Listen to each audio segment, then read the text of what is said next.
フェザーについて自由に語って。フェザーといえば先頃のバランス調整でかなり体力が上がったんだよね。以前よりも固有レベル5になるのが早くなって、さらに無駄になりがちだった1アビの追撃が全く無駄にならなくなった。そして自前で新しく基礎枠の追撃が自動でつくようになって、ハロムゲンを編成しなくても追撃に絞っててヒット数を防ぎやすい。そしてクオン枠の攻撃アップ 50% を持ってるから、とにかく疾走力が高い。奥義を打った次のターンはニアビで通常攻撃を引くから、クリスマス中ノートのリアムを高頻度で発動できる。そして打率 40% の被弾しやすさで敵の特殊技を吸って退場するから、自然なタイミングで裏からフィッシュとかが全ボーバーがしやすい。通常攻撃の頻度が高くて奥義もあるし、商業のアビアムもかなり威力が出る。通常軸だけじゃなくてクリスマス中ノートと合わせたアビアムヒクでもやっていけるインファイター。それがフェザー君の魅力だね。というわけで、こんにちは、小太郎です。当位のゲーム部屋は当位さんがプレイ済みのゲームを僕と一緒にネタバレマシマシで遊んでいくチャンネルです。今回の動画はグランブルーファンタジーです。全機空士の皆様、お待たせいたしました。拳で語る以外のコミュニケーションが下手くそな確定 TA インファイターフェザーのご紹介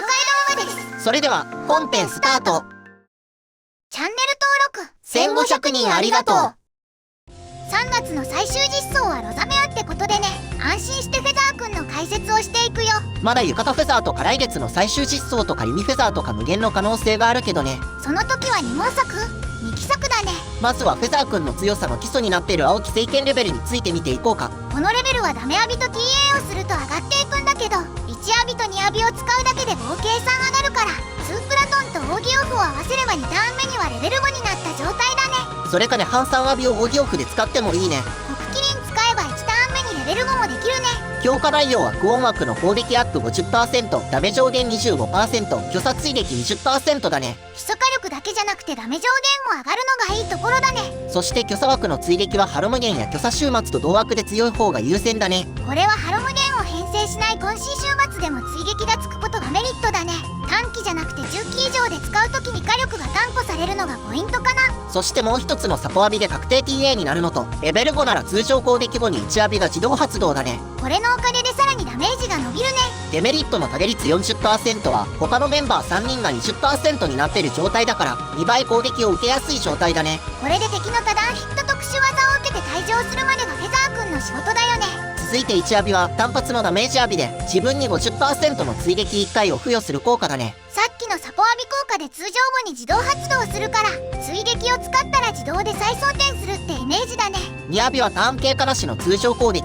これはダメアビ扱いだし通常攻撃だし TA だから、青木聖剣レベルは一気に上がるのと、クリスマスイルノートのピースが増える条件のダメアビでもある。そしてクリスマスイルノートがアビダメを打つ条件の通常攻撃でもある。なんか色々都合のいいアビリティなんだよね。そしてこの2アビは奥義で即時使用可能になる。これは LB の追加サポアビの効果でレベル3にすると確定で2アビが即時使用可能になるから、奥義で通常攻撃を打たなかった分も2アビで打てるんだね。こんなに LB が優秀なキャラも珍しいよね。先に奥義を見ていくけど、奥義火力自体は普通だけど青木聖剣レベルと同じ回数のアビダメが追加されるね。アビヨダメとかアビダメ上限とかヨダメ上昇を持ってあると5発で400万くらいは出るから、奥義と合わせて800万くらいにはなるかな。奥義でも火力がそこまで落ちないのはいいよね。そして3アビはレベル5の時に使えるアビリティで、奥義発動可能と1アビ2アビが即時使用可能、そして1アビ2アビが連続2回まで使用可能。これで使えるようになる2アビ後にも1アビが自動発動するから、なんと1アビは4回も発動する贅沢仕様。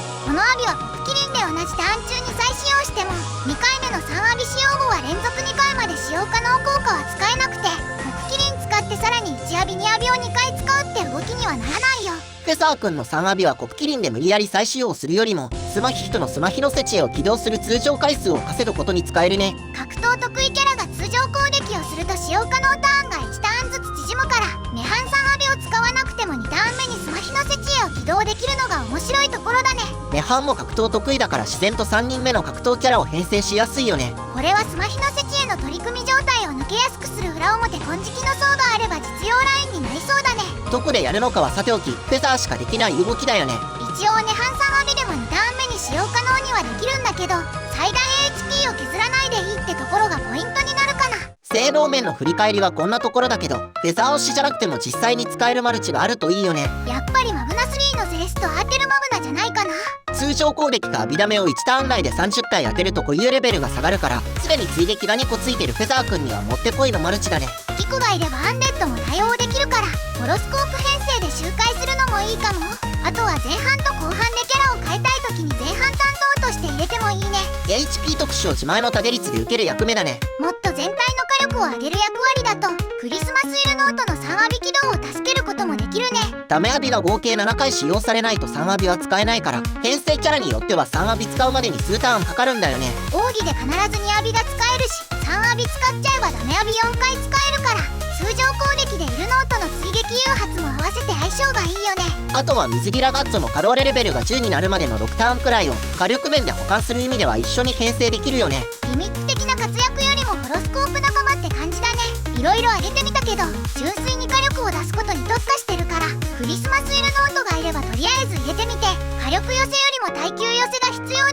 と思ったら他のキャラに変えるとか、そのくらいシンプルな理由で編成していいと思うんだよね。通常攻撃とはビダメで火力を出すって意味だと、新滅戦の武器を装備した文句は杖でも拳でも強そうだね。武器とかもう一人が通常軸かアビダメ軸かでメイン武器を持ち帰ればいいね。持ってないから完全にエアクだけど、クリスマスマキラの1アビ追撃も起こしやすそうだね。通常軸でダブルだけでも強いけど、通常攻撃とダメアビの頻度が高いことでいろんな可能性があるキャラ。それがフェザー君の魅力なんだと思うよ。みんなもとりあえずフェザー君を編成に入れてみてね。というわけでフェザーの布教動画でした。高評価絶対よろしく。コメントはコミュニティ投稿の方によろしく。今回の動画はここまで。次回へ続く。